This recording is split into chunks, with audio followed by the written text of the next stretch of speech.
Երևանի սրտում Շարլ Ազնավուրի անվան հրապարակում տեղի ունեցավ Զատիկ ֆեստը։ Միջոցառումը, որն արդեն դարձել է սպասված ավանդույթ, այս տարի առավել ընդգծված շուքով անցկացվեց Ֆաստբանկի և Ֆաշիֆթի հովանավորությամբ։ Զատիկ ֆեստը համախմբեց երևանցիներին ու Երևանի հյուրերին, վերածելով մայրաքաղաքի կենտրոնը գունեղ տոնի։ Միջոցառման ընթացքում 50 նկարիչ ստեղծագործեցին հավկիթների վրա, որոնք ստեղծագործական աշխատանքի ընթացքում ընդունեցին տոնական օդապարիկների տեսք, խորհրդանշելով վերելք։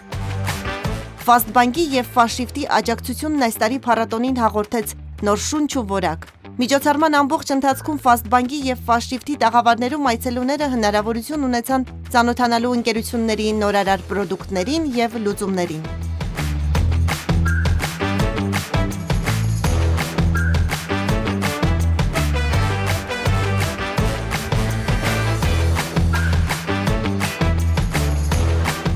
Ֆեստն ուղեկցվեց կենդանի երաժշտությամբ, ելույթ ունեցան սիրված բենդեր, ապահովելով ուրախ ու տոնական տրամադրություն։ Ազգային տոնը, ժամանակակից արվեստն ու երաժշտությունը հանդիպեցին մեկ միջավայրում։